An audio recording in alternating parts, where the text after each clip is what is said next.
nice job that he had. Beth.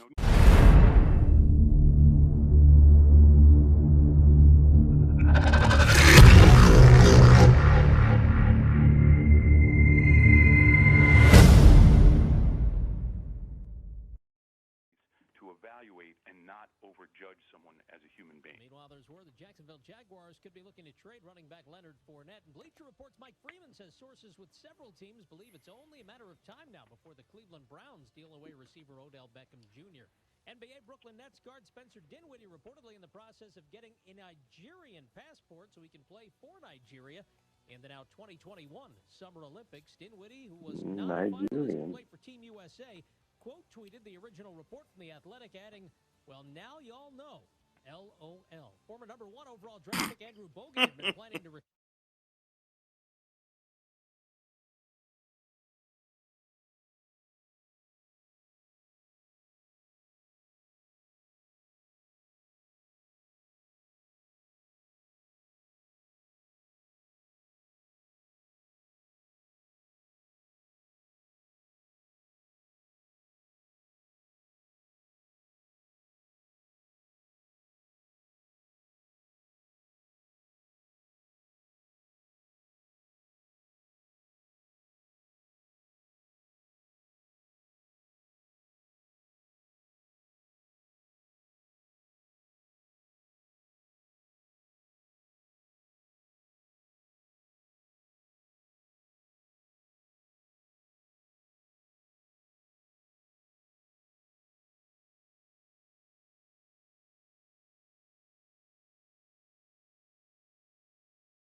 Hey, it's Tiki Barber. Be sure to listen to CBS Sports Radio on the go. Download the radio.com app and favorite CBS Sports Radio today.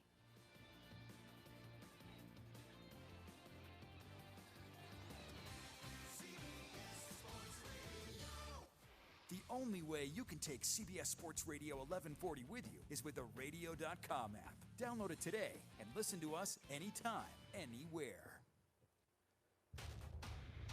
We've got your Raiders covered. Knock on wood if they're with me. It's Silver and Black today on CBS Sports Radio 1140. And now, here's your host, Scott Gobranson. Good morning, Las Vegas. Day 36 of the quarantine, and Raider Nation is still the best fan base in football. That's right. Welcome back to Silver and Black today, Las Vegas's only All Raiders talk show, where it's almost Christmas Eve for football fans. That's right. The NFL draft is approaching 4 days away. What will the Raiders do with this first round batch of draft picks? Do they grab that elusive number 1 wide receiver? Do they go cornerback? Or maybe, just maybe, they trade down and get crazy? Hey, you never know, right? We're going to talk all about it today here on the Silver and Black today on CBS Sports Radio 1140. We appreciate you being with us, as always.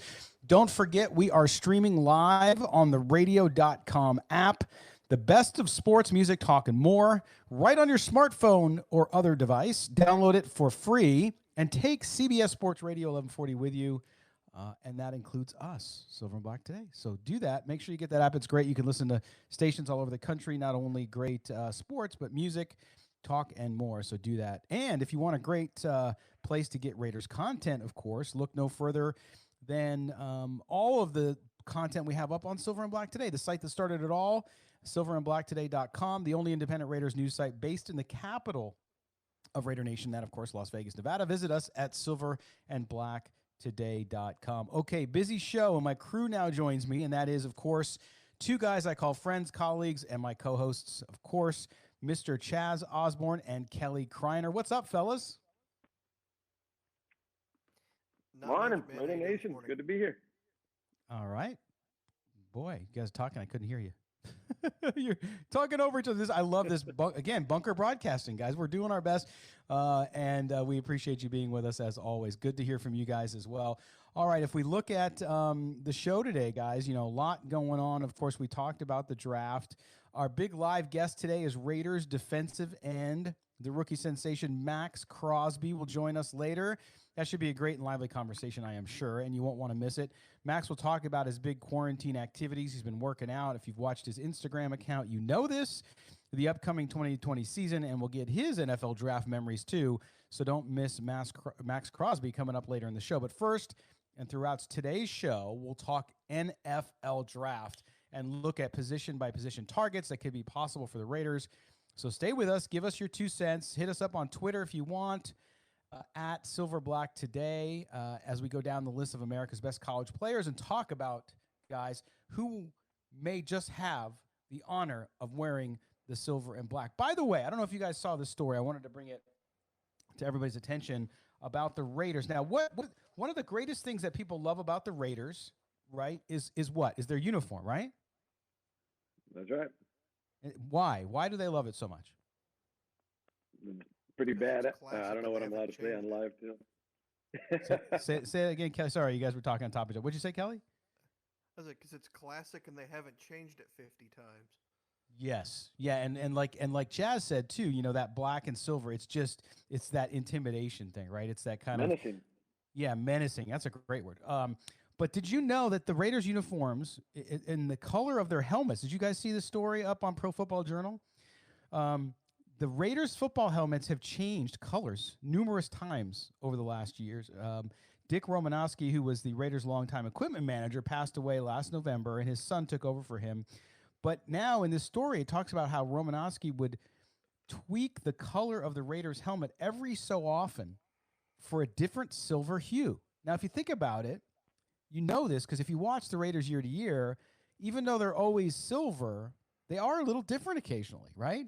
And it turns out that even though the silver that every other NFL team uses, by the way, the Lions, the Panthers, even the Patriots, that silver is actually, the title of that silver is Raider Silver by the helmet suppliers, right? Nice. But, isn't that funny? But over the years, Romanowski would change the color. And what he would do with this is he would put a hue color into it. So sometimes it would be blue. It would give it like a darker appearance. And then one time even he put in a little bit of pink, which gave it more of a kind of a subtle champagne glow.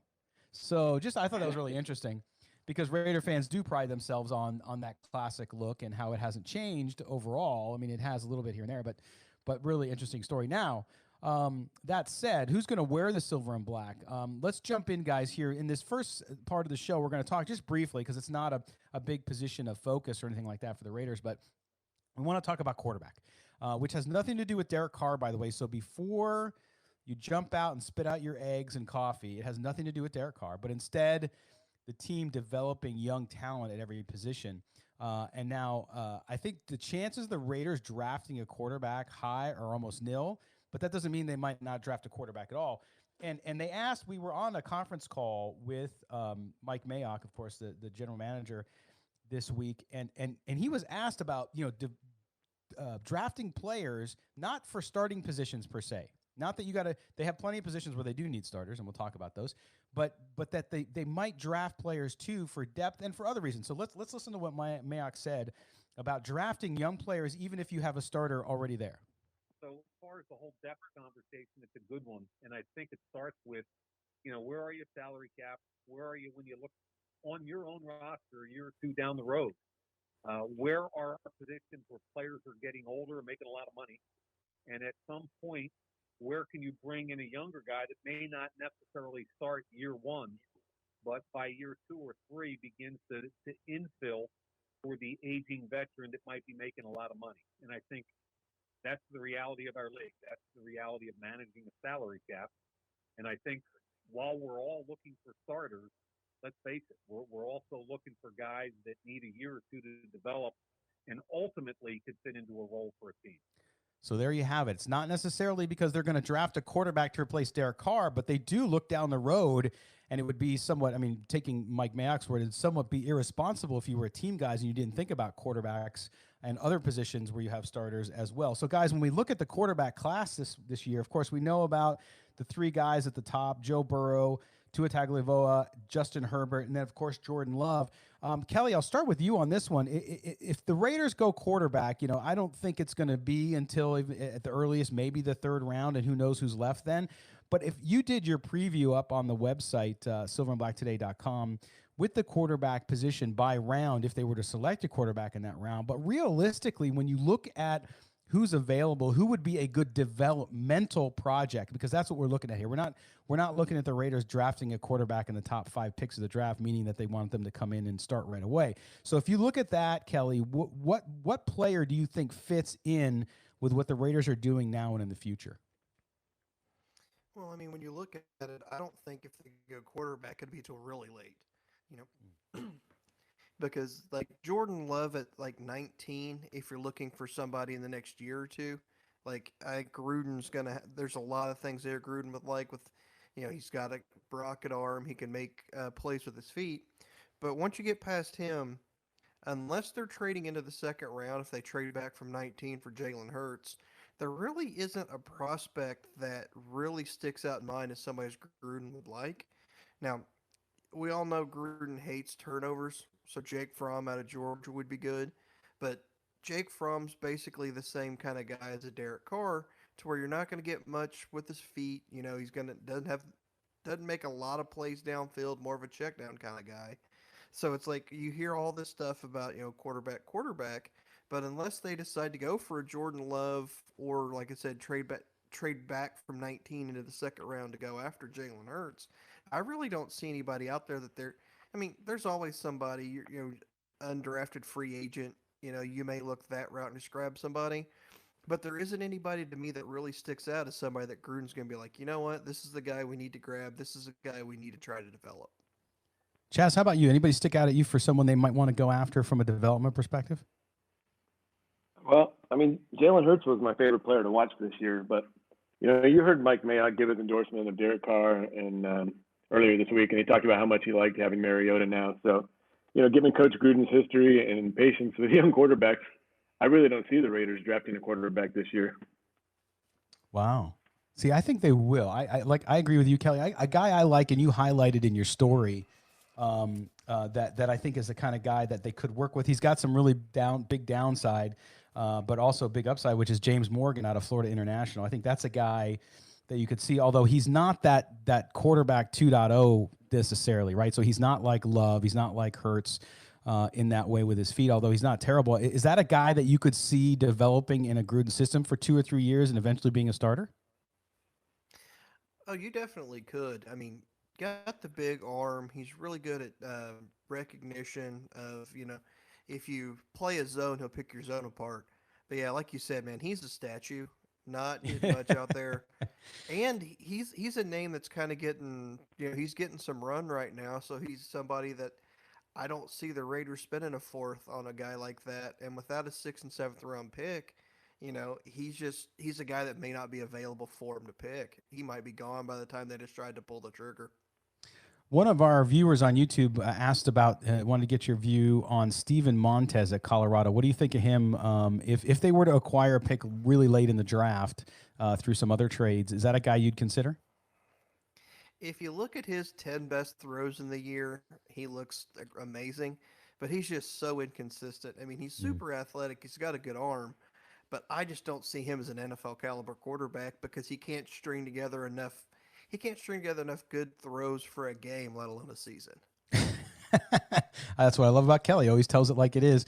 All right. Well, listen, I mean, we just want to do a quick overview of quarterback because, again, and that's the reason I played that clip earlier in the segment is it's not about replacing Derek Carr or saying, well, geez, I had somebody say to me the other day when they read your story, Kelly, that they have 4 quarterbacks under contract. They're not going to draft a quarterback. I said, listen, under contract means nothing. Because especially when you're talking about, if you think Nathan Peterman or Deshaun Kaiser are locks for the roster, then I have some swampland to sell you, because that is not the truth. And if they can get a young guy that they feel like they can develop over time, I think they'll do it, even if it's to develop a quality backup. So we'll see how it goes. But that's just a quick overview of the quarterback position. When we come back from this break, we're going to dive deep on cornerback. This is a big position of need for the Raiders, as you guys all know. So when we return, It's on with our NFL draft preview. Later in the show, don't miss Mad Maxx Crosby. He's going to join us live here on the Silver and Black today on CBS Sports Radio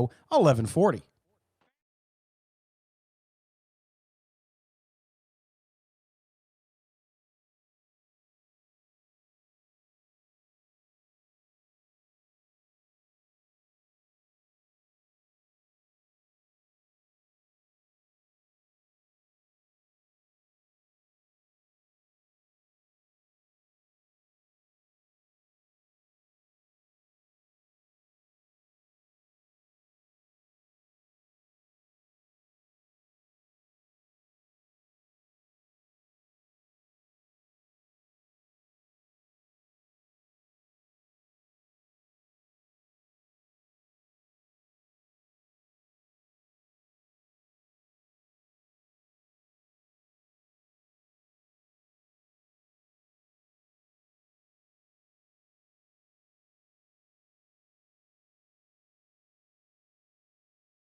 Thanks to you and your tireless efforts. Thanks to LA being lazy and using the same music for every single fucking spot.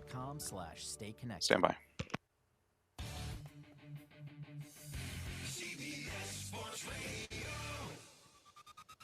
This is Silver and Black Today, live on CBS Sports Radio 1140.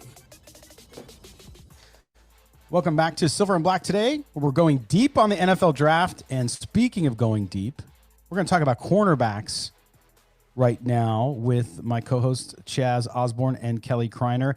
But first, I want to give out a special happy birthday to a young lady, Maddie Scott. Her father, Greg, is a friend, a longtime friend, a huge Raider fan. They are a Raider fan family. Maddie is a big Raider fan as well, so we wanted to give her a shout out.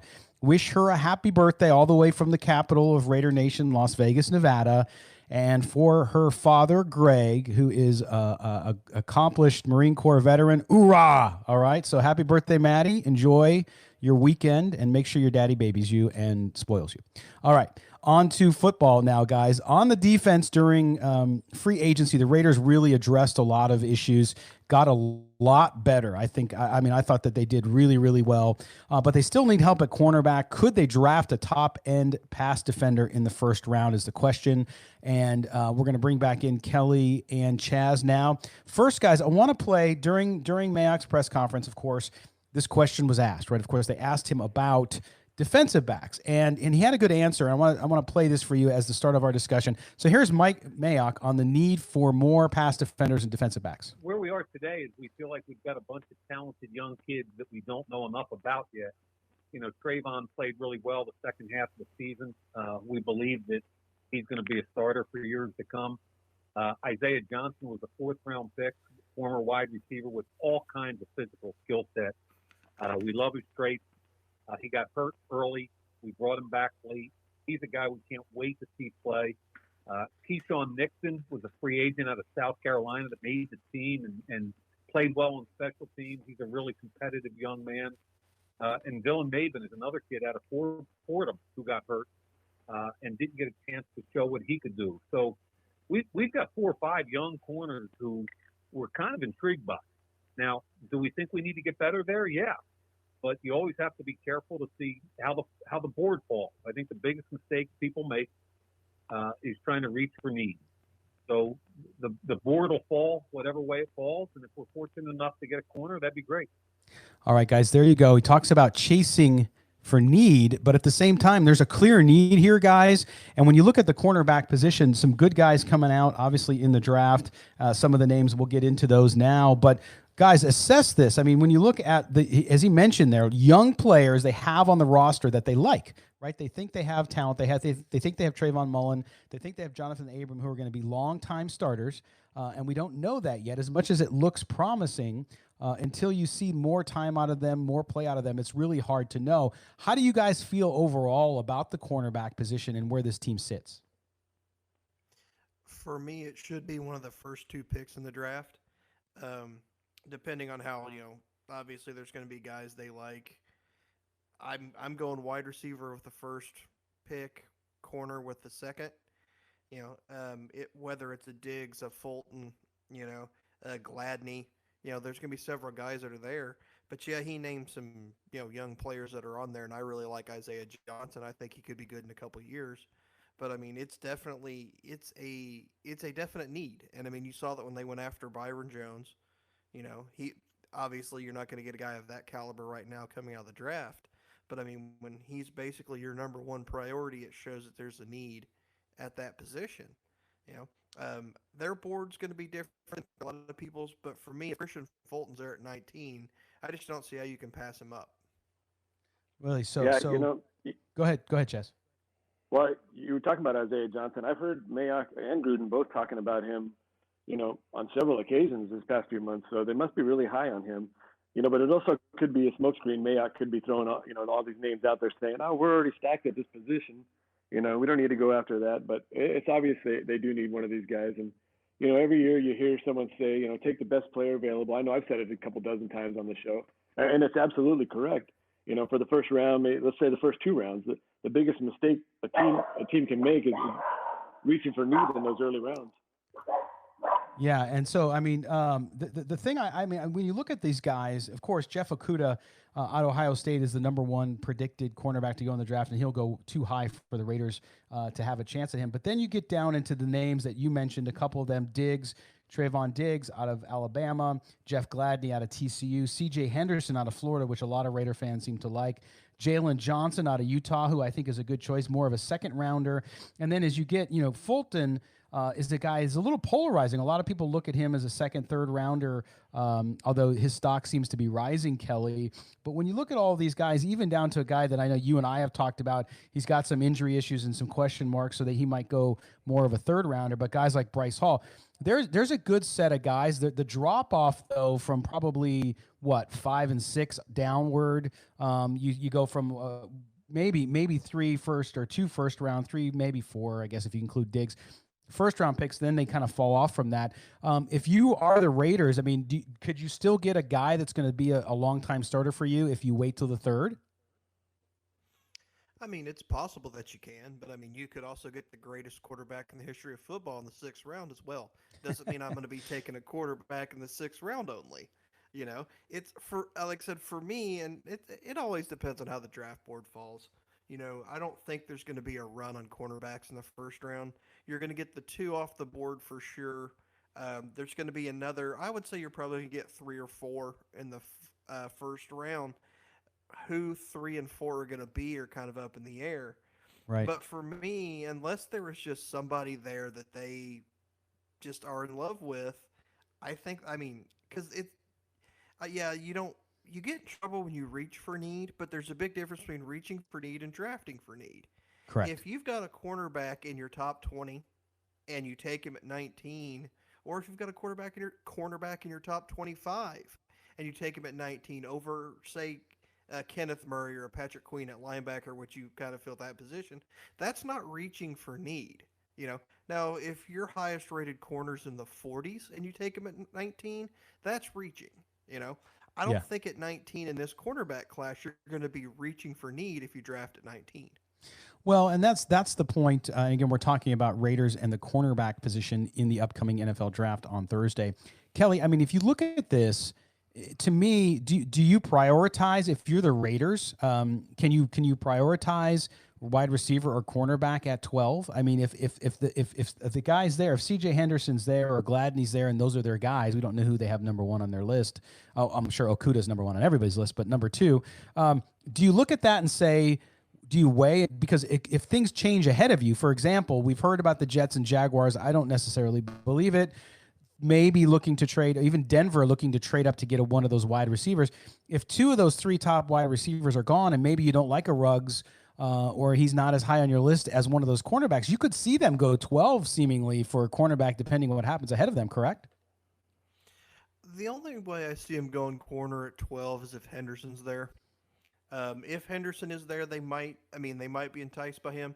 I just can't see Gruden watching him just purposefully not tackle people, and to me, it was just like if you watch the South Carolina game, he just straight quit on his team on several plays, and I just can't see Gruden putting up with that. So to me, I mean, they obviously, it's like I think Deion Sanders famously said, "You don't pay me to tackle." That's true. If you've got a man who's good at press man coverage as Henderson is, you're going to look past some of his tackling issues. But for me, I just can't see Gruden sitting there watching that on a daily basis. His complete lack of effort in trying to tackle in the run game and things like that, and be like, "Ooh, I really have to have this guy."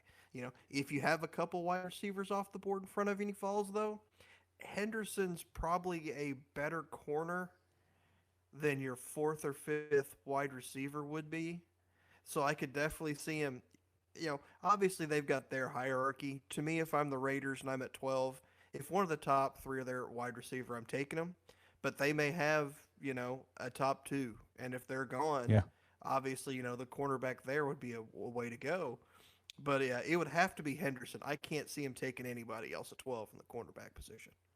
Yeah, and we'll talk later in the show too about possibilities of the Raiders moving, because I think there's a lot of growing sentiment, although it really is just a bunch of guessing like we all do, that perhaps the Raiders could trade down from 19. Maybe if they get their player they want at 12, one of the either a CJ Henderson or one of the wide receivers they want in Lamb and probably Judy, then they might try to trade down and get some of those second round picks so they could get some more value if it's possible. Again, you have to have partners who want to do that, so we'll see if that happens. But I do think that whatever they do at cornerback, they will address it. And my guess is they'll get a couple players in, and including some later round draft picks to try to just shore up that position, create some competition, and see what they got in their younger guys when they are faced with competition. But if you can get one of those top tier guys early in the draft, I could very easily see the Raiders staying pat at 12 and 19 if they're seeing the board fall and the guys they want are still there. Because why would you get out of there if you can get two really good impact players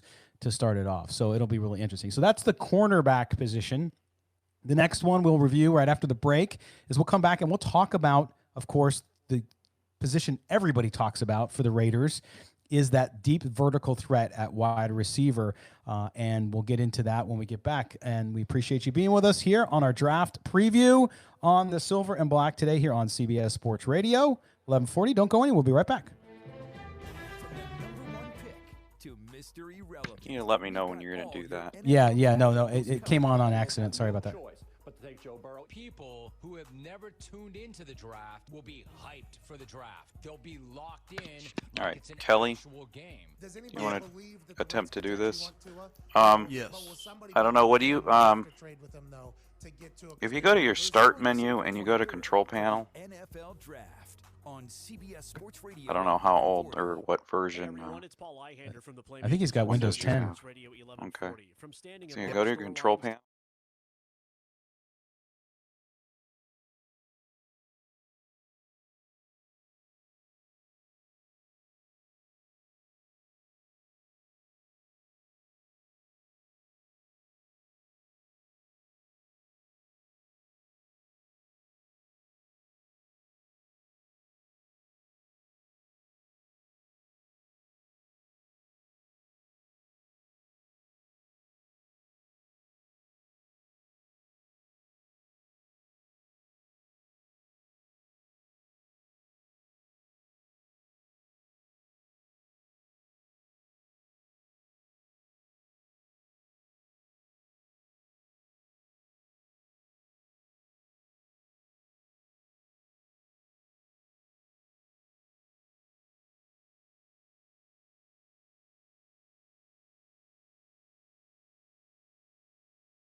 Stand by. Want me to get out of? This is Jim Plunkett, and you're listening to the Silver and Black today. Indeed, you are. Welcome back on this beautiful Sunday in Las Vegas as the sun shining brightly. We're going to hit 90 degrees for the first time this coming week. A little early, but I'm okay with that. Being stuck in the house, getting outside, getting some vitamin D, baby. It's all good.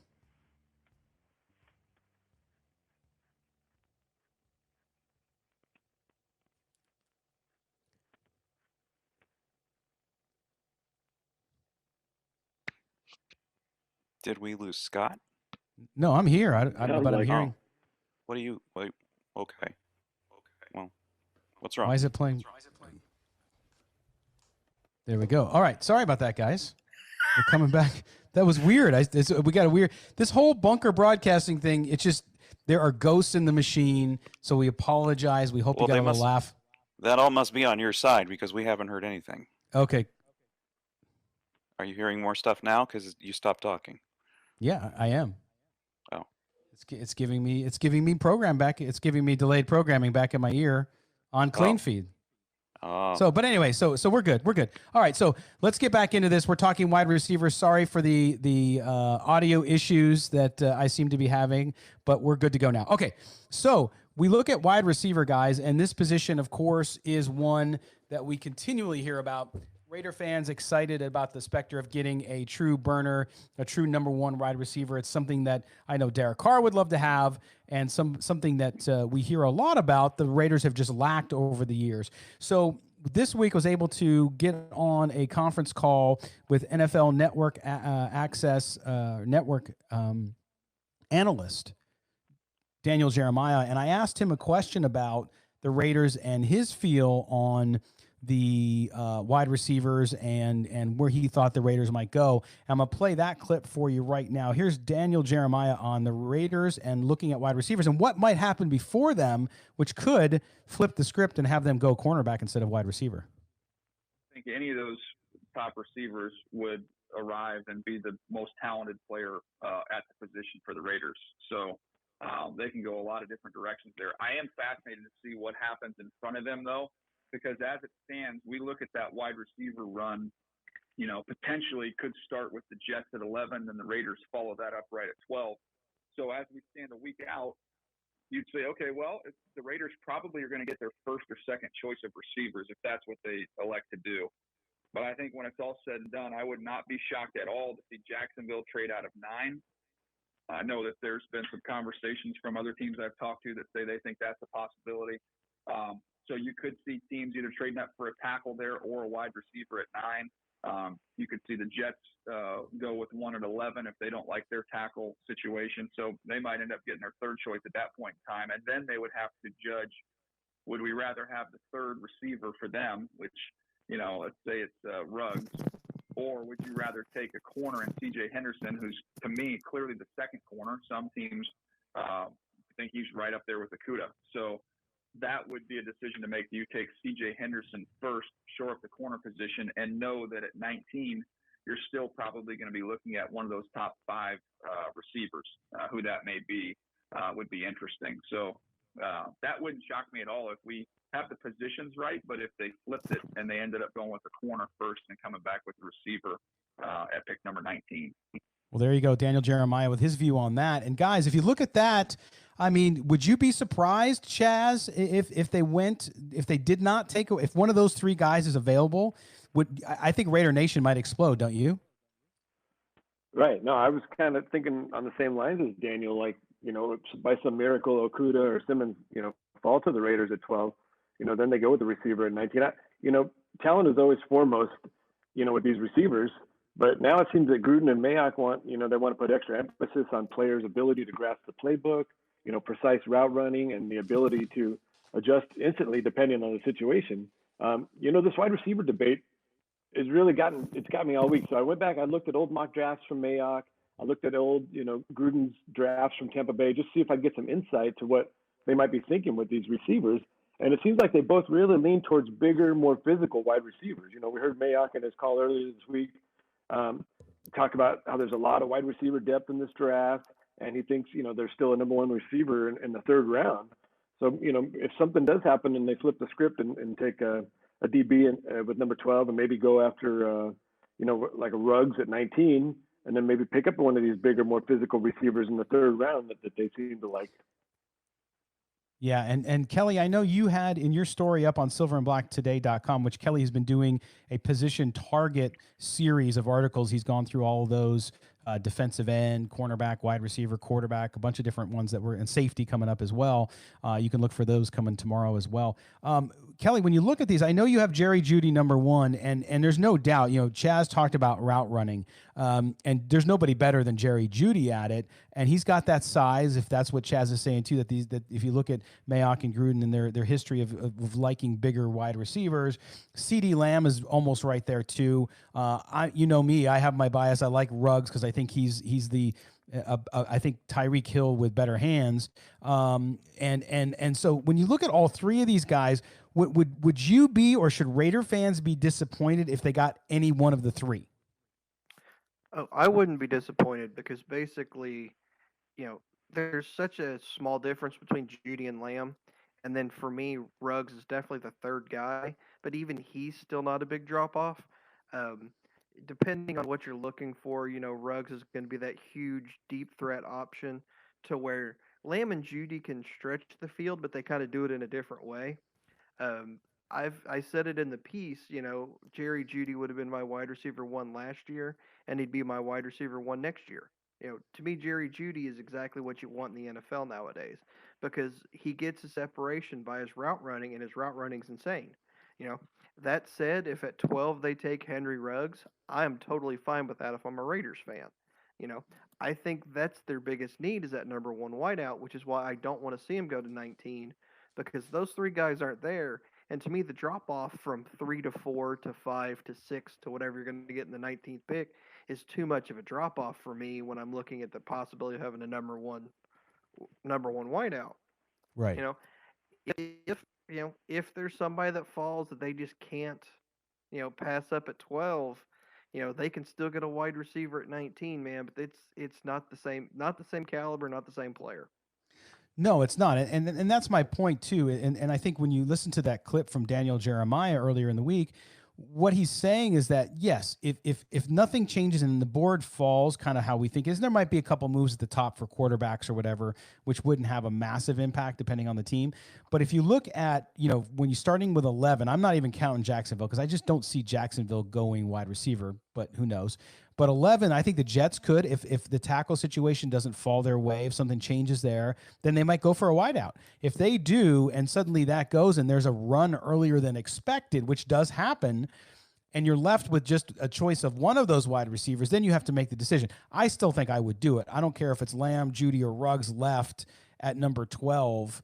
I would do that because, you could wait till 19, but you got Denver right behind them. And either way you look at it, I think one of those receivers is going to be an opponent in the AFC West, the way I look at it. So, because Denver needs a receiver, and I think they're going to do that. To me, if you can get one of those guys at 12, I would do that as much as you need the cornerback. I think just those three guys in this draft, followed by a guy like Justin Jefferson, who's also projected as a first round, and then you have Ayuk from Arizona State, and then Denzel Mims from Baylor, who I know a lot of Raider fans like as well. It's not it's a fall off, Kelly. If you got those guys, if you traded down and picked up one of those guys in the early second round, for example, that's fine, but not as your number one wideout. I think if you can get one of the top three guys, you absolutely have to do it. Yeah, and the names that you just mentioned, with the exception of maybe Ayuk, but you won't get those guys in the second round. All 5 of those guys are probably first-round picks. Yeah, the way it's going. So if you're trading down, now you're looking at even a lower level. You're starting to get to that kind of Michael Pittman range. Right. T. Higgins, Michael Pittman, guys like that. So you're dropping even more. Yeah, it's like you can get a good guy at 19. You can get a good guy if you trade back in the second round. But in my opinion, you're going from the elite to the good. And if you're looking for a number one wideout, which the Raiders need, I don't think that's a move you want to make. Yeah, no, you're absolutely right. You guys think they take 2 receivers in this draft?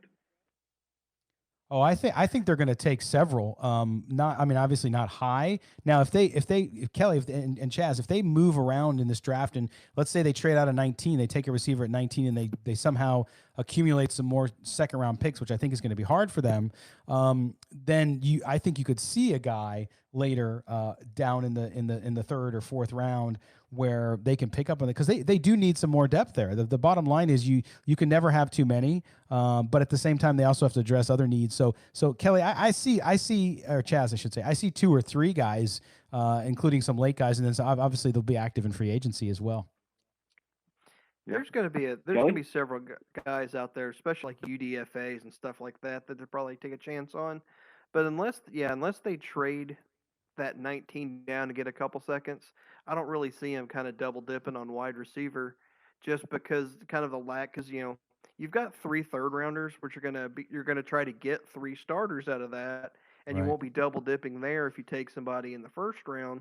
To where in that 5th, 6th, 7th round you can kind of take a flyer on a wideout. They just don't have picks in those rounds. They only have the 1-5. Yeah, it's right. I was thinking that as well. You get a lot of undrafted free agents.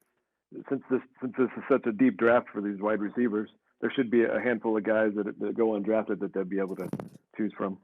Yes, exactly. Could push everybody down and create opportunity. All right, we're going to step aside for our last break of this hour. When we come back, running backs. Wait a minute, you say. Josh Jacobs isn't going anywhere. No, he's not, but you need some depth at running back. And when we come back, we'll talk about that. You're listening to the Silver and Black today here on CBS Sports Radio 11.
Go to radio.com/stay connected. Stand by.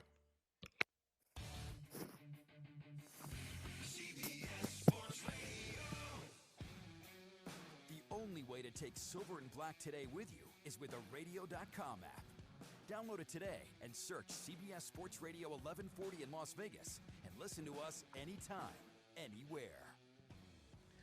Welcome back to the Silver and Black today here on CBS Sports Radio 1140. We hope you're having a good day and that your cabin fever is being alleviated in some way. Heading outside, the backyard, the front porch, a walking the dog, whatever it may be. I know we are all, as we enter day 36 here in Nevada. We'll see how it goes. Remember, it's not Nevada. If you're outside, it's Nevada. Anyway, we're back. We're talking Raiders football. We're talking NFL draft coming up on Thursday. By the way, just want to let you know, a bunch of you have asked. Draft coverage here on CBS Sports Radio 1140 begins at 3 each day, starting on Thursday with with Lindsey Brown and Tony Cordasco. They'll go from 3 to 5. And then myself, Paul Ihender, and Kelly Kreiner will be on with live draft coverage from 5 through 8:30, both Thursday and Friday night.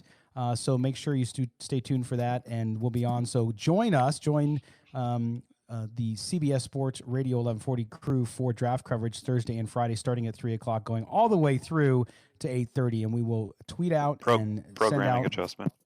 reminders for you. We're going to 9. We're going to 9. Thank you, yes, Mark. Mark Bonilla, by the way, our producer and engineer, doing it from home too. Let me tell you, this guy has kept us on the air. Thank you, Mark. He is an unsung hero in the broadcast world. That is for certain. All right, guys, we're back to talking Raiders football. We're talking about draft positions, and now we're going to move on to one that, again, they just drafted Josh Jacobs. Good spot. They got their long-term 3-down running back, but they need depth there. They need someone to spell Josh Jacobs. We saw him get hurt last year. He's a hard runner, and if you look at this depth in this year's class, they need to find some. They need to find a little bit. You don't have to be the bell cow back, but you can look for somebody who is a change of pace guy, someone who might be a good opportunity or have a good opportunity behind Josh Jacobs. And Kelly Kreiner, you wrote a piece on silverandblacktoday.com about this in your series, looking at draft possibilities for the Raiders. And when you look at the early rounds for the Raiders, in the first round you have DeAndre Swift. I doubt that they will go first round. I know you do as well. DeAndre Swift's a good back, fantastic. I'm really intrigued by the guy you mentioned in round 3, and that is Cam Akers of Florida State. I think this is a guy who would be a nice addition to this team if they have those third-round picks and they address other needs and he's still available, because I think he's a guy who just basically got screwed because Florida State fell off a cliff, but he has all the talent in the world. Yeah, I agree with you on that. Yeah, it's funny. I was talking to a friend of mine that works in the league last night. We were texting back and forth, and he read I told him about that piece, and he read it. He laughed and said there's no way Cam Akers is lasting to the Raiders pick in the 3rd round. So I guess we can kind of throw that out. Yeah, Akers is getting a lot of steam now, and the main reason is everybody's starting to realize how bad that Florida State team was the last couple of years. I mean, from the head coach down to everything, it was just a mess. Akers was a top recruit. I mean, just has all the talent in the world. You can see, I mean, he's got a complete game, and that probably one of the worst offensive lines in football for a couple years. So I don't care how good you are, you're playing behind that crap on a team that's basically, I don't want to say the kids gave up, but I mean, it's just there just wasn't that drive and that fire there. His best football's yet to come, and it's not even close. He's the kind of guy that you can have. He can be a change of pace back, or it could be a kind of a mainline guy. He's got the talent to do anything you need. And, for the Raiders, they've got their bell cow. It's where's that third down guy? Where's that change of pace back? That's more along the lines of what they're going to be looking for. Yeah, and Chaz, I mean, anybody stick. Sorry, go ahead, Chaz. Sorry. Well, yeah, Evan Grote had Tayshaun Reed from The Athletic on the Just Pod Baby episode this week. And Tayshaun covered Florida State for several years, so they were talking about Cam Akers a lot and what he was able to do behind that banged-up offensive line. But, guys, we know Gruden and Mayock they're always looking for that 3-tool running back, right? That, like you said in your article, Kelly, Cam is he's not the best at pass protection. And so I watched maybe a dozen clips of running backs, and none of them really stood out as good blockers. Picking up the blitz. Do you see any of that? Anybody that comes out that's like a three-tool, three-down back? Well, that whole thing's kind of like that every down kind of bell cow kind of guy's kind of gone now, because you've got so many teams that they use the running back by committee. They've all got two or three running backs. They've all got their specific purposes. So a guy like Akers, it's not that he's not willing to block. He has to work on it because he wasn't asked to do it that much at Florida State. Now I mentioned later like AJ Dillon later in the draft. I mean, this guy's he's like Derrick Henry light. He needs to work on his pass protection just in a little bit. But I mean, he's that guy that to me, you put him in a backfield, he's going to lay out any blitzer that's coming at you. And I tell you what, I'm glad you mentioned Dillon, because that's the guy I love for the Raiders. I think he would fit in so nicely. And you're right, he needs to work on the pass protection, but he would fit in so nicely with Josh Jacobs and then Alec Ingold as the fullback there. I just think that would be a nice room, and having him there. I mean, I think he's a guy, though. His stock is rising, though, a lot. So my hope is they have a chance at him. He might end up being pulled up by somebody else up there, but we'll see what happens. I think this is a position that if the Raiders can address at the bottom of that third into the fourth round, maybe even into the fifth round, they do it if the right guy is there, clearly.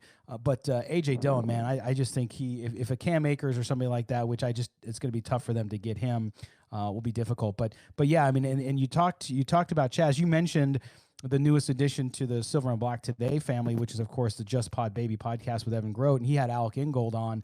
Great interview to read, to listen to, not only talking about the future of the Raiders, but also Alec talked about Derek Carr. I thought it was an interesting interview from that perspective, too, talking about his teammates. So very, very cool.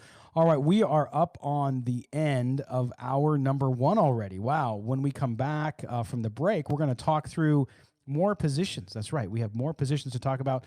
We will get through plenty of this, and coming up, a live interview with Maxx Crosby. We'll reset on the top of the hour. We'll talk offensive linemen. That's right. Do the Raiders need some? We'll talk about it. Then we'll talk about linebackers, and Maxx Crosby will join us here on the Silver and Black Today. We appreciate you guys being with us. We'll be right back on the Silver and Black Today.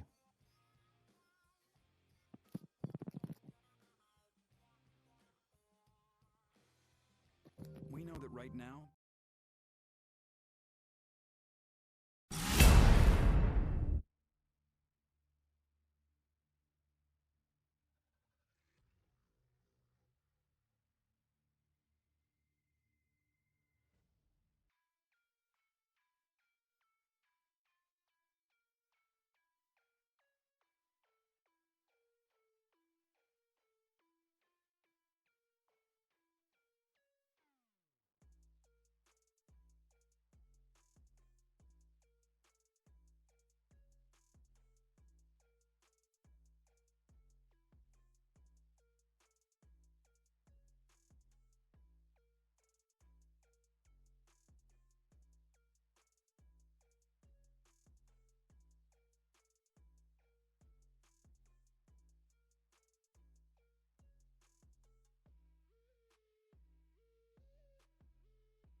we've got your Raiders covered. Knock on wood if you're with me.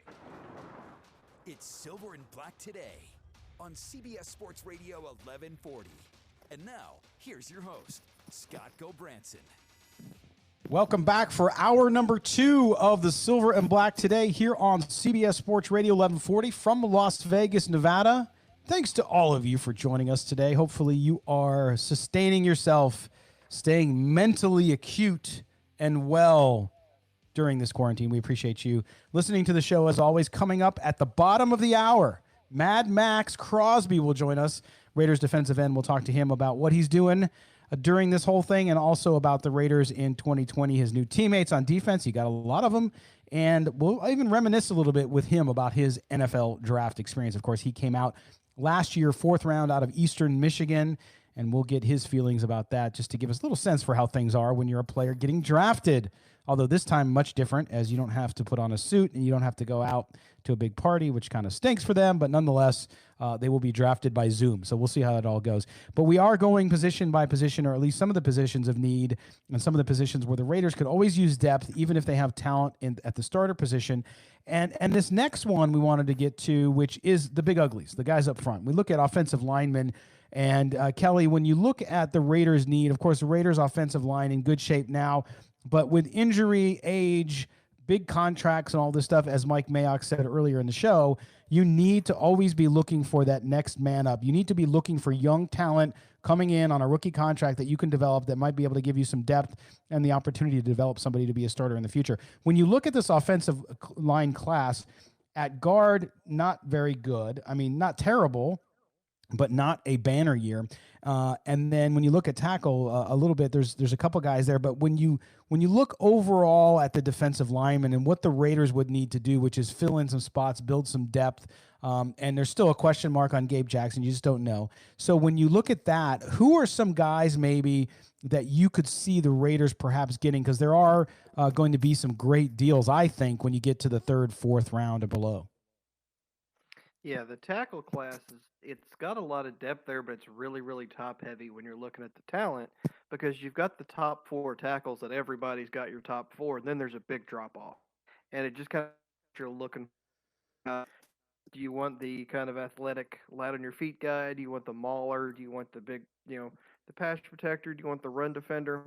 When you get to the interior offensive line, it's not a bad class. It's just not sexy because everybody's in that 2nd, 3rd, 4th round. But that's really where you're taking interior offensive linemen anyway. Cesar Ruiz out of Michigan's probably going to be, or he should be the only interior offensive lineman anybody looks at in the 1st round. You know? And I highlighted that for the Raiders because, Gabe Jackson, everybody's kind of expected to hear something about him getting cut by now. If they get somebody in this draft class early, he could be gone. That saves a bunch of money on their salary cap. But there's a lot of good depth in the guard.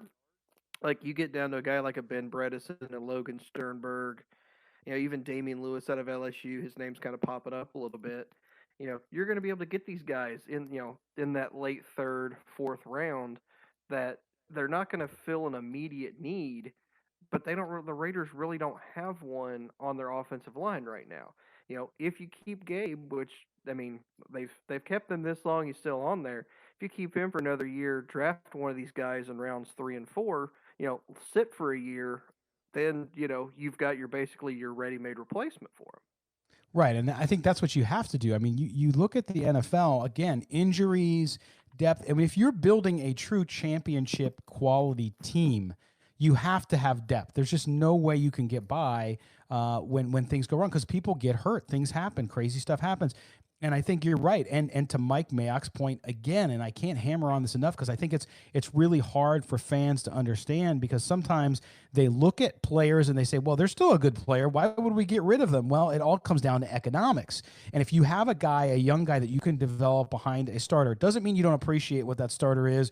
It doesn't matter how many Pro Bowls they've been to. But as they get older, They get more brittle, right? And they make more money. And so when you're looking at balancing your team with the salary cap and what you need to do to maintain a consistent playoff winner and hopefully championship quality club, you have to develop that next guy in line. And I think on the offensive lineman, and you mentioned Logan Sternberg from Kentucky. Here's a guy, I mean, like we talked about, Chaz, you and I were talking during the break, how boring it was to watch offensive lineman video. and believe me, it is. But just look at this guy. If you're a fan and you're listening to us here on CBS Sports Radio 1140, or you're streaming us on YouTube, Facebook, or Twitter, make sure you just check out this guy. I think he's really impressive. I love his demeanor too. But that's the kind of guy that you could get, and you can take 2 to 3 years, maybe 2, to develop and really get a good guy that's not going to cost you a lot of money, and start to really develop that depth at that position, because that depth at that position, as we've seen, Kelly, on a lot of these Super Bowl teams, it's vital. Yeah, because I mean, it's you especially you'll see it if you're a little thin on the offensive line and you got to start moving pieces around. You know, in the way that adding a good lineman helps 2 spots because you could move somebody over to the other one, losing one hurts 2 spots.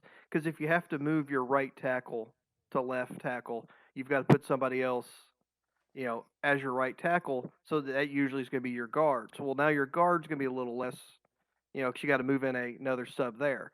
So you got to have depth across the line. You don't have to necessarily have a plug and play type guy. But I mean, you have to have numbers, because you're going to have injuries. That's something you're going to have to deal with, and that's why you get a lot of these guys in this offensive line class. Like I mentioned, Cesar Ruiz earlier, he can play center and guard. You know, and that's really what you're looking for, is going to be position versatility in offensive line, because you want to be able to have a guy that can play a couple spots. That way you can plug him in when you have an injury, when you have to move somebody over. And this offensive line class, I don't see that as much as some of the other one. A lot of the people are going to be kind of position specific. You know, you don't have very many guys that can go from guard to center. It's going to be, right, for the most part, they're a right guard, they're a left guard, and that's going to be it. Yeah, and that's something the Raiders need to address too, because as good as Rodney Hudson is, Rodney Hudson's not getting younger. He's still got plenty of gas in the tank, don't get me wrong, but they need to start looking at that, but probably not in this draft class. But if you look, with the time we have left during this segment of the show, from a tackle perspective, you can always look to get better everywhere. Is there anybody, I mean, of course, at the top of the draft, you have Wills, you have Wirfs, you have Becton and Thomas, but outside of that, is there any guys in that 3rd or 4th round period that you think would be worth the Raiders maybe taking to build some more depth there as well? If you're looking at tackle in the 3rd round, Matt Pert out of UConn, to me, is really interesting. The guy is massive. I mean, he's 6'7", 310. He's he is super mobile for a guy that size too. He's a developmental guy. I mean, you know, his hand usage to me it's annoying to watch him, because it's just so bad at it, and he needs to spend some time in the weight room to get a little stronger. But I mean, you don't see guys that size, that agile very often, you know. And you don't need a tackle right now if you're the Raiders, because you're pretty set there, so you've got time to let him kind of develop and let him kind of grow as a player.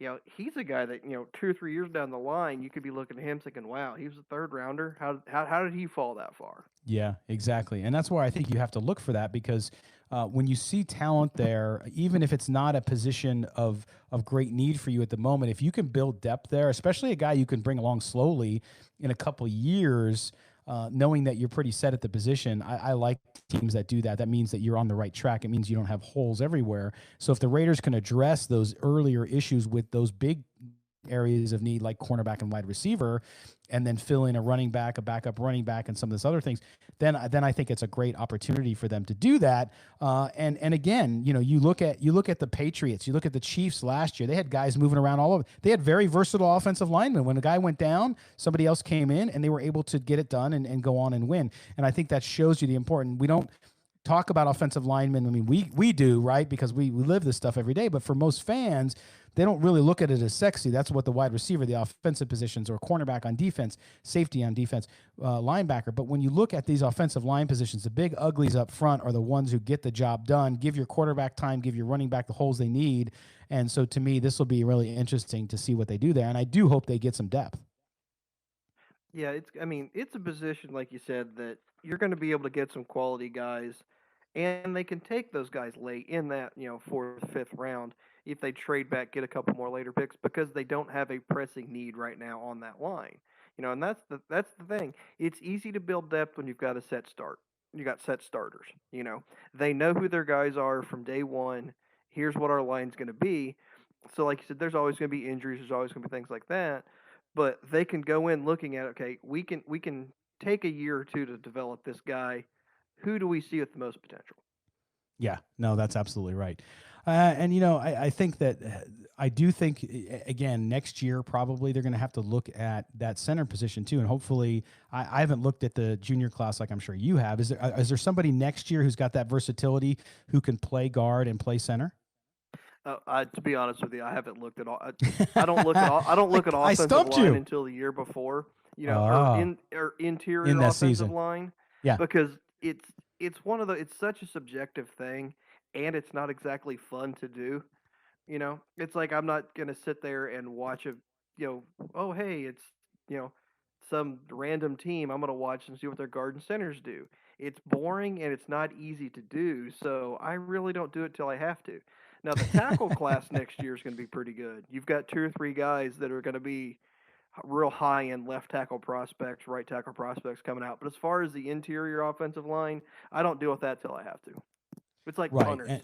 You have to. You got to have them. Just I ain't in a hurry to get to it. Understood. No, that's great. I appreciate the overview, Kelly. There you go. Offensive lineman, the sexy position, everybody.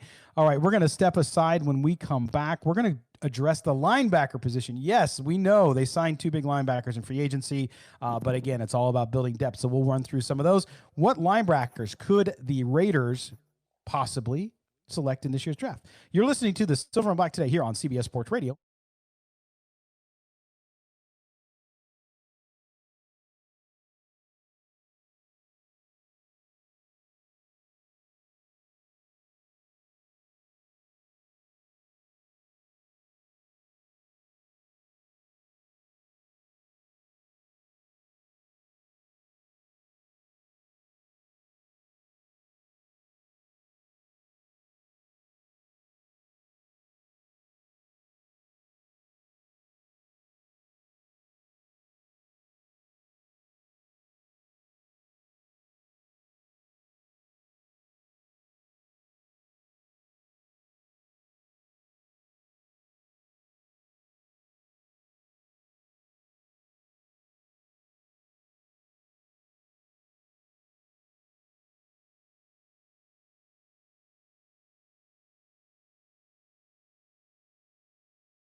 This is Silver and Black Today, live on CBS Sports Radio 1140. Here's your host, Scott Gobranson. The NFL draft in your Las Vegas Raiders. That's the topic on the table this hour and this show. Coming up after the next break, Mad Max, baby. Maxx Crosby. The Raiders defensive end will join us live. We'll have a conversation with him. Looking forward to that one. A guy we've wanted to get on the show for a long time, and the schedule's finally worked out, so we're excited about that. And thanks to the Raiders PR staff for making us happen on that interview. So we'll bring you that at the bottom of the hour. This segment, we're jumping in on linebackers. I see a bunch of people in our YouTube and Facebook chat talking about linebackers in the first round. I don't think that's going to happen, especially after you just spent money with Corey Littleton and Nick Kwiatkowski. I don't see it happening. But, guys, when you look at the linebacker position, it was a complete void on this team the last couple years, including last year, 2019, with the loss of Vontaze Burfict to suspension. They really had nothing there, and it hurt them. It hurt, they had a really good year defensively, seeing a lot of improvement on the front, even in the middle and in the backfield with Trayvon Mullen towards the end of the year and all that. So they went in the right direction, in my view. But at the same time, they needed a lot of help. So when you look at this draft, drafting a linebacker first, they don't have a second-round pick. I don't see the first round happening. But when you start to get into the third round, could you guys see them going linebacker here? I have a couple guys I like about that position if the board falls the way we think it will. But do you see them going maybe with one of those three picks, if they have all of them, of course, with a linebacker? I think they definitely could. Like you said, it was a void last year. They got in free agency, they shorted up a little bit because you got two, big components. They've mentioned that Kwiatkowski's going to have he's getting the green dot. He's going to be that, leader on the field. So, obviously they think highly of him, and Littleton's just the best coverage linebacker in football.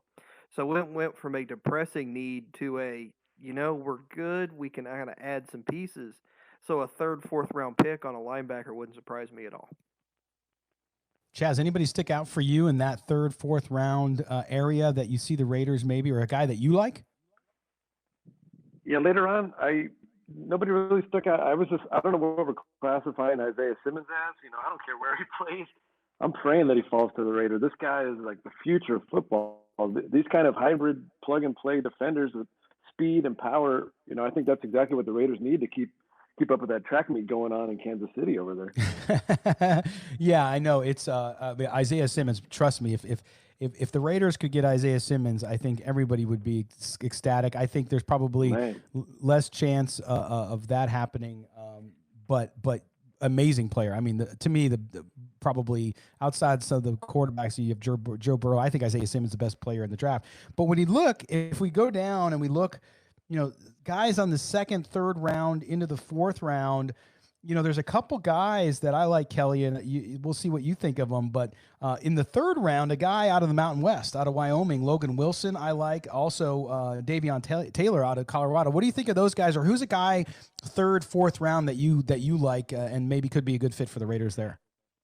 Taylor out of Colorado, I really like. One guy that I really like, probably going to be a fourth rounder, is Marcus Bailey out of Purdue. Would have been a second round pick if it wasn't for a knee injury this year. He's just so smooth and athletic. He's that kind of guy that I think would fit perfectly with the other two guys that we've signed in free agency.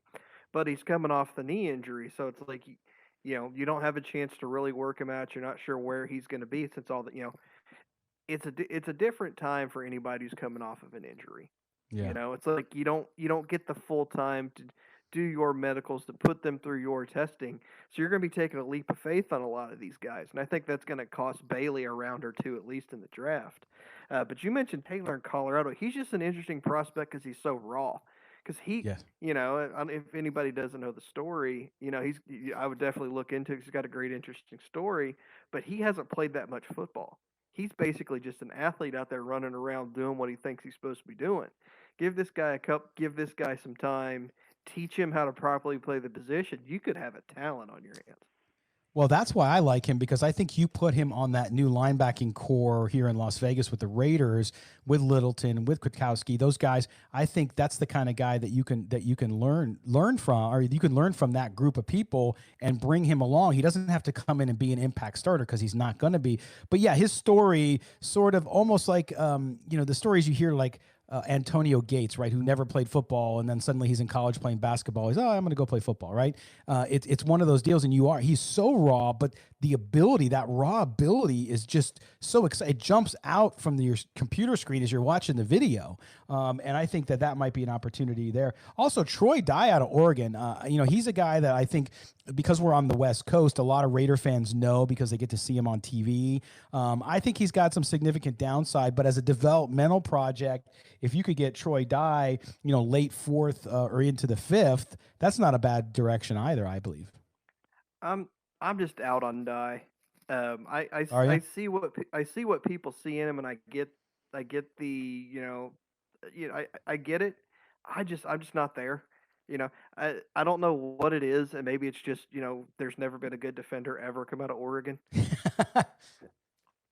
I probably shouldn't say that, but no, it's it's just something about his game that it's just I'm not seeing what everybody else is seeing.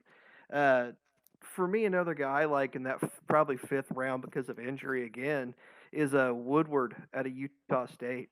I mean, this guy's just a tackling machine. He's all over the field. You're going to look at him. Well, he's not the fastest guy out there. He's not the biggest guy out there. And then you're like, well, he's the biggest thing for him, those injury issues. He's had some injuries. All the guy does is make every tackle. I mean, he's like a vacuum out there just sucking up the ball carrier. He is all over, just sideline to sideline, all over the place. So smart and instinctive. And because of those injuries, you're going to be able to get him cheap. He's the kind of guy that you can take a gamble on, because if he hits, I mean, you've got a starter for years. Yeah, another guy too, further down, might even be closer to the fifth round. But what do you think of Cam Brown out of Penn State? I like Cam Brown. He's a bit lanky, right? He would need to add obviously some bulk, but he's got really good feet. He's quick when he's pursuing a ball carrier. He also, I think, when you look at how he handles his hands and how he's handles the pressure there, he looks good to me. He looks like he might need, again, more seasoning. And we're talking this fourth, fifth round. You're not talking about a guy who's coming in and playing a starting role. But what are your thoughts on Cam Brown? Well, you mentioned when you said he's kind of lanky, he needs strength, and he needs to build on some mass, because he's the kind of guy that once you get in that second, like on run plays, you get the second level, that offensive tackle or offensive guard is just going to wipe him out. It's he's a developmental guy that give him a couple years, get him in a weight program for the NFL, get him with proper nutrition, everything like that. You can see these college kids' bodies transform and they become a different player. He's like he has really good footwork. He's always squared up to make tackles, but yeah, I mean he's just not strong enough, in my opinion, to be a 3-down kind of linebacker. Anybody else stick out to you that could be a either undrafted free agent or someone late round that might be flying under the radar? Well, he's not really a late round guy, but the more and more I watch Willie Gay Jr. out of Mississippi State, God, I really like this kid. Had a really good combine, got suspended, missed a bunch of games, which is why nobody's really heard of him. And I believe I'm pretty sure he got suspended for punching his quarterback. That it never completely came out why he was suspended at school, but that's the rumor that came out there. I don't really have a problem with that, because it's possible that the quarterback needed to be punched. So I mean, like if you're on the field and you're playing well on the field, I can look past stuff like that. But this guy has athletic profile to just be a monster in the NFL. So it's like the more and more I watch him. What's that? Yeah, go ahead. I was going to say he's got the speed too. If you're looking for a guy. Oh no, yeah, he's got that athletic profile to where he's going to be. He needs to work on his coverage a little bit, because that's not something he's asked to do a ton. But I mean, he's going to be that kind of guy that you can throw out there, and he's going to be able to cover people. He's going to be able to track the ball, and the more and more I watch him, the more and more I like him. Well, all these players that we're discussing, and all these guys we're talking about in the draft here. You know, they're all highly skilled and athletic, but you know, the question is, with Mike Mayock and John Gruden want to know, do they have that high football IQ? Do they have that absolute passion for the game? You know, you hear guys like Maxx Crosby and Hunter Renfrow say, you know, they were born to play the game of football. That's all they want to do. And those high character type of players are, you know, what the Raiders will be looking for again in this draft. Well, and with Gay, I mean, you talked about it, very amazing raw talent, right? He comes in and he's a hard hitter, right? And I think that he's not so much a disciplined form tackler as he is just somebody who comes in like a maniac. And so that lack of discipline, if it wasn't for that, if it wasn't for the personal character questions, which do come to be a big deal in the NFL, you know, missing 8 games as a junior because he had an issue with his NCAA tutor, and then of course the fistfight Kelly mentioned, knocking out his quarterback. You know, that to me, there's a limited view there, and I think that's why he fell. He's so talented, and to be, I think, the 6th or 7th overall ranked player there is shocking. If he had that stuff together, he might be in the top 3. So it'll be, be interesting to see him. That's the point I was trying to make. Was these guys, you know, they're looking for high character guys. Yes. All right. It's time to step aside he might not for be the highest of character. Oh, yep. No, I agree. It's time to step aside for the bottom of the hour break. When we come back, we'll be joined live by Raiders defensive end Maxx Crosby. Don't go anywhere. You're listening to Silver and Black today here on CBS Sports.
Hey, this is Tim Brown, Hall of Famer. You're listening to Silver and Black Today. Welcome back to the Silver and Black Today here on CBS Sports Radio 1140. And as we await the arrival of Maxx Crosby, just want to close up our conversation on the draft. And Kelly, anything else that you got, or Chaz, you too, again, joined by Kelly Kreiner and Chaz Osborne, anything else that you guys see as possible draft picks, positions, players that we didn't talk about that might make their way onto the Raiders roster?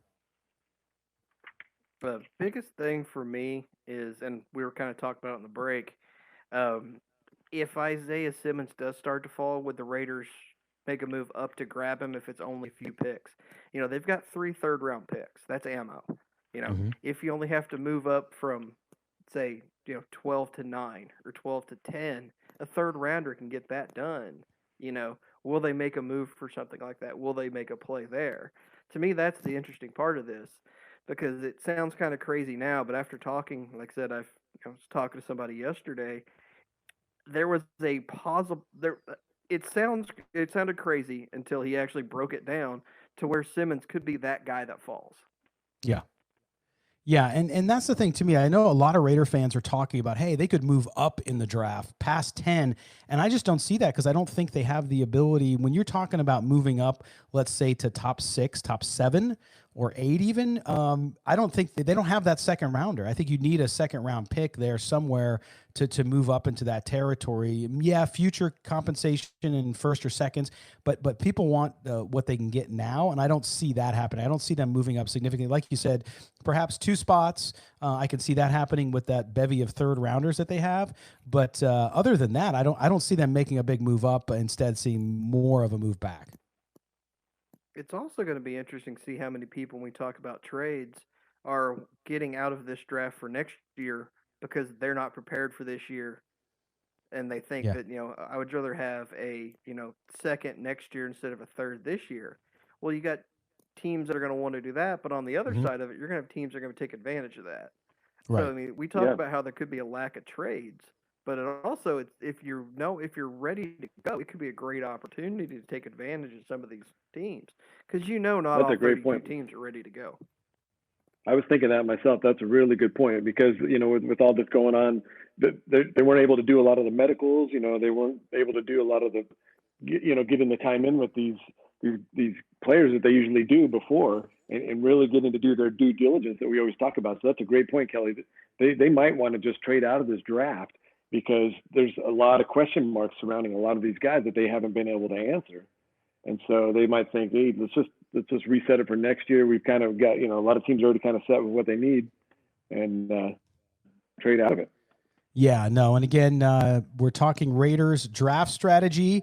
We're expecting Maxx Crosby here any moment. Had some issue reaching him, so we're working on that, and we'll get back to you. So stay tuned. We might have to move him a little bit later, so we apologize for that, as we were expecting Max on now, but that's okay. We'll continue to work through it. But guys, with this draft too, that's the thing. I think it's hard to understand unless you can really look at what happens before too. That the way the draft falls, there's a lot of PR and a spin that is put out there, especially last week and the early part of this week, as teams try to cover their tracks and create buzz. Agents are doing it as well to help their clients.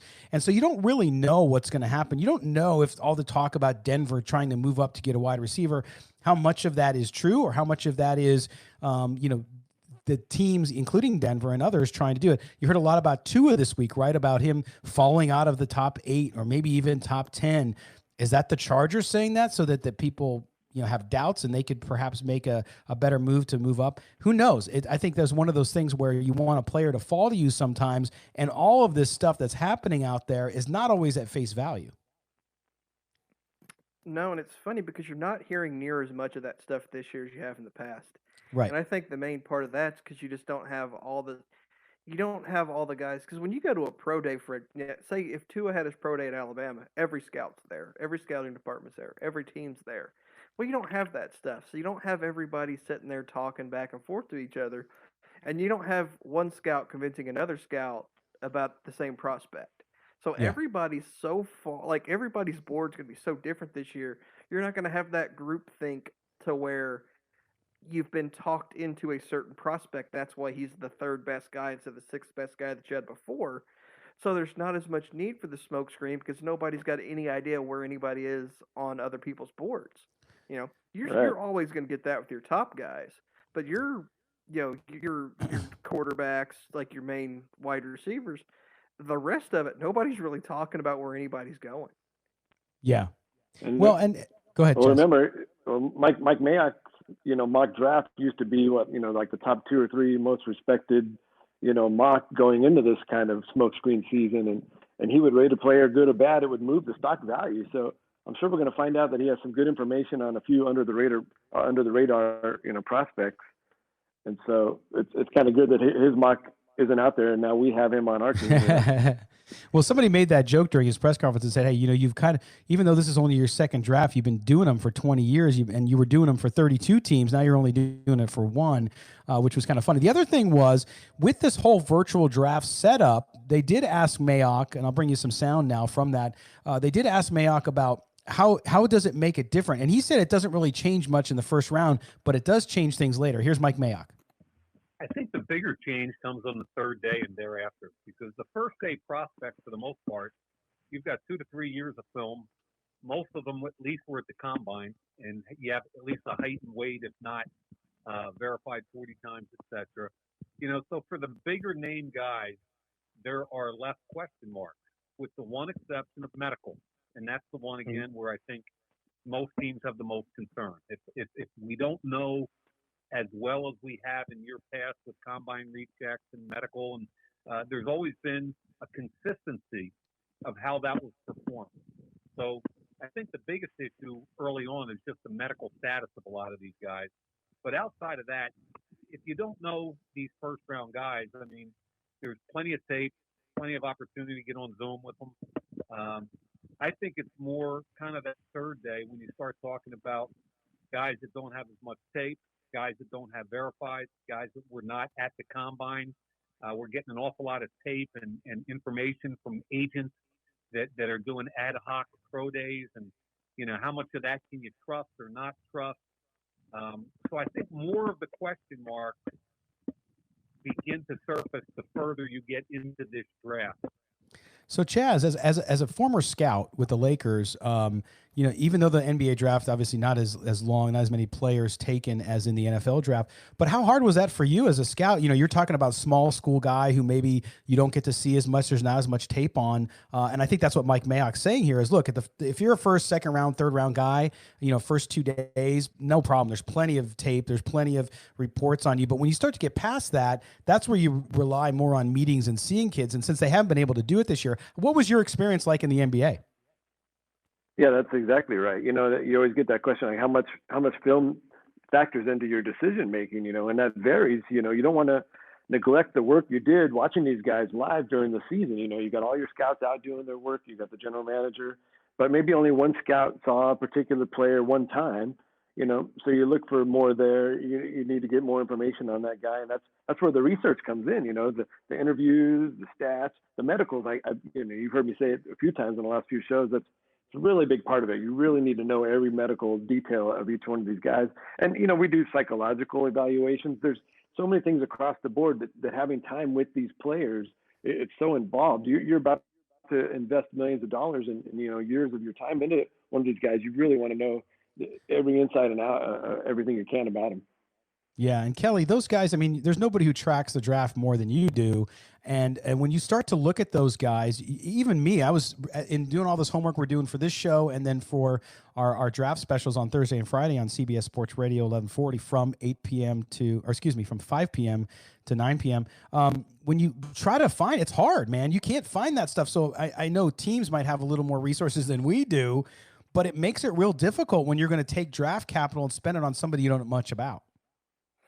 Yeah, and we talk about the medicals. If I'm a GM and there's a guy that I really like, but he may have a medical issue, I'm going to use one of my draft picks on somebody like that, because if it blows up in my face, I've got the built-in excuse that, hey, man, with everything going on, we couldn't get his medical, we couldn't get his guy, but I can sell that it was a gamble. That was worth the gamble because, I can show, hey, on tape, blah, blah, blah, I've got this, this, and this.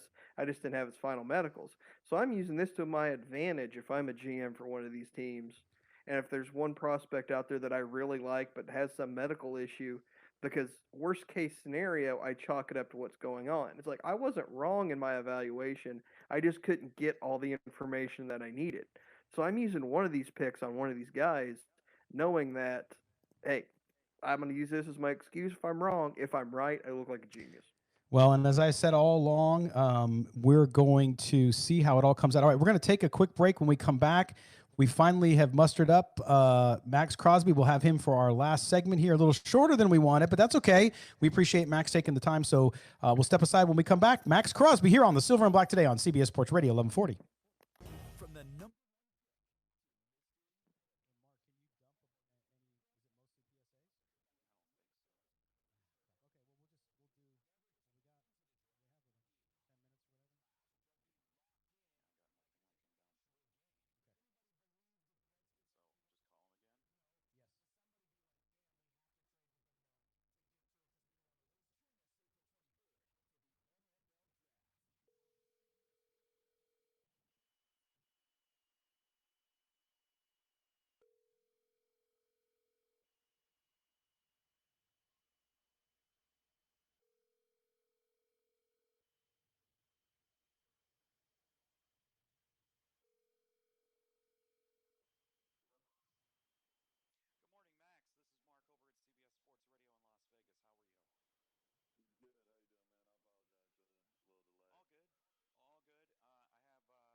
CBS Sports Radio.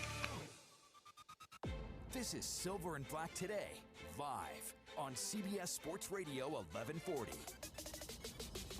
Welcome back to Silver and Black today here on CBS Sports Radio 1140 in Las Vegas. And now we're joined, happy to talk to Mr. Maxx Crosby. Max, how you holding up during this isolation stuff, man? I'm doing great, man. Thanks for having me on. Yeah, I saw you're running hills in Cali or something, right? You're working out? Oh, yeah, definitely. I've been training out here in L.A. For a few weeks now. So, yeah, I've been staying in shape and getting after it. That's good, man. I always love following you on social. Always a good time, and fun to see you doing that and keeping on top of your game. Now, the romance, there's this romance between Raider Nation and Maxx Crosby, right? It started early. I think because people got to know you quick on Hard Knocks. They got to see what a beast you were on the field, the dedication to hard work, your high motor, kind of that unyielding work ethic. Could there have been a better fit for you in the NFL draft than to join the Raiders and John Gruden's team? No, not at all. I think I was born to be a Raider. I love it. I love every part of the organization. I think my mentality and everything just fits in perfect with what we're trying to do there. So I love playing, for the Raiders, and the fan base is insane, and they embraced me from the second I got there, and I can't even tell you how much I appreciate that. Yeah, no, it's fun to watch. They do love you, and I know that they appreciate what you're doing on the field and off the field as well. Now, Max, when we look at your rookie season, this is a question I asked your teammate Alec Ingold and some of the guys who came in last year, is what's the kind of biggest lesson you took away from year one in the NFL? Yeah, the biggest thing for me, I feel like was just finishing. We were in so many close games, and we couldn't, we couldn't finish in a lot of important games. We easily could have been in the playoffs last year. There was, Jacksonville game and, a bunch of others that we definitely could have won. And that's the main thing, I feel like as a team we got to focus on, is just playing every single play like it's, the most important play of your life. Can't take any plays off. We're trying to go to a place where not many teams can go, and we can't do that by blowing games at the end, So we just got to focus. We got to hone in. I think our free agency class is insane. I'm really excited to, meet all those guys and get to work with them. And then, obviously the draft is coming as well. So, I think we're going to load up and get as many guys in here that love the game of football. And I think it's going to be something special. Yeah, and Max, the thing is, you talk about that free agency class that's come in. You really, Mayock and Coach Gruden did an amazing job of filling a lot of holes there for you, because end of last year, you're right, you guys played so well, especially through that gauntlet of travel where you were road warriors. And then towards the end, you had injuries, you had the suspensions, Devontae, you had all these things happen, and that just wears on you. You have to have depth. You have to have the ability to go to that next man if you need to. Talk about that. Now you're going to have those linebackers behind you. You guys continue to get better up front. What excites you most about what you see? I mean, like you said, you haven't met the guys yet, but when you look at how this team's coming together, what's most exciting about that for you? Yeah, it's crazy. We improved on every single level, defensively. We got some new guys on the back end. We got two really good linebackers. Obviously we have Carl Nassib now as well. We got Malik Collins. We got some more guys too. So, they did everything they can to, just add depth and add talent to, our defense. And then you look at it offensively, adding a guy like Jason Witten, a freaking Hall of Famer, first ballot, to be in the locker room, having a guy like that's going to be super important. Marcus Mariota backing up Derek Carr. It goes on and on. There's so many players that I think are going to contribute right away, and it's just awesome, to see. And obviously, having depth is everything. People are going to get hurt. People are going to get tired. It's the NFL. It's a long season, and it's a lot of wear and tear on your body. So we're going to have a lot of guys that are ready to come in and make a difference. So I'm fired up. I think I've reached out to almost every single guy we've signed. So, everyone's fired up. It's going to be awesome. We're in a different place now in Las Vegas. I think it's going to be something special. Again, we're talking to Raiders rookie sensation. Now he's in his sophomore year. Maxx Crosby, defensive end. Hey, Max, it's Chaz. You do such an incredible job of being disruptive on the field. I'm wondering, what things did the coaches want you to work on this offseason to take your game to the next level? They didn't necessarily say one thing that I need to improve on. For me, I know what I need to improve on. I need to get stronger. I need to get faster. I need, my IQ's got to get up even higher. Just every little thing. I got to just keep fine-tuning every little part of my game. So that's what I've been working on, just getting right mentally and physically, and just being ready, being as disruptive as I possibly can, and just being a game wrecker. I try to wreck every single game, and that's what I plan on doing, for a long time. Max, and that's the thing too. You look at, and I know you guys don't pay much attention to this. You're too busy working out and getting ready and all that stuff. But the Raiders still being overlooked. I think that that's a mistake, because I think you guys have put together a roster that's going to make a nice run this year. But what is it about this team and what you see together and the guys that are coming back? You talked about some of your teammates, including Derek Carr. What is it about the cohesiveness of this group and of the rookie class last year that makes the team so close, that gives you that confidence that with extra talent, you guys are going to make that next step? Yeah, everybody loves the game of football. We're all trying to win, right now. It's not like, a lot of people think, it's going to take a few years and blah, blah, blah. But for us, we're trying to win right now. So we're doing everything we can to make that happen. We have guys that love the game. We have guys that have enough talent, and we just got to put the pieces together and go make it happen. Last year we easily could have been 10-6. If you really look at it, we could have been 11-5. But now we're focused on now. That's all we have. It's 0-0. Everyone's at the same level, and we just got to go out there and prove every single game that we're someone that's going to be a problem for a lot of people. So we're all fired up. We're all super close, as a team, and we're just going to go out there and try to do our thing every single day. Well, Max, I believe that. I think it's going to be an exciting year. Once we get all this virus stuff worked out and you guys can get back on the field, it's going to be exciting. I look forward to meeting you in person here in Las Vegas, and certainly appreciate your time today. I know we had an abbreviated time, but that's okay. We'll catch up with you on down the road. Stay healthy, my friend, and we'll talk to you soon. Absolutely. Thanks for having me on. All right. There you go. Maxx Crosby, Maxx Crosby, of course, defensive end for the Raiders, joining us here on the Silver and Black today. And guys, we got about a minute left. I'm glad we got that interview in, but I'll tell you what, that kid, his work ethic, he eats, sleeps, everything football. And it's so refreshing to see a young guy. He had something to prove coming out of Eastern Michigan. He was only recruited by one college. But it's going to be fun to watch him moving forward. All right, well, that's going to do it for this edition, guys. Went by quick with our NFL draft preview, and we appreciate you guys being with us. Chaz and Kelly, we'll talk to you soon. Yep. See. All right, man. Thanks for having me. Yeah, as always, my co-host Chaz Osborne, Kelly Kreiner. Join Kelly and I and Paul Ihender Friday, Saturday from 5 to 9 on CBS Sports Radio for live NFL draft coverage. You've been listening to the Silver and Black today here on CBS Sports Radio 1140, and may the autumn wind always be at your back. Take care, everybody. Out. Did you just move?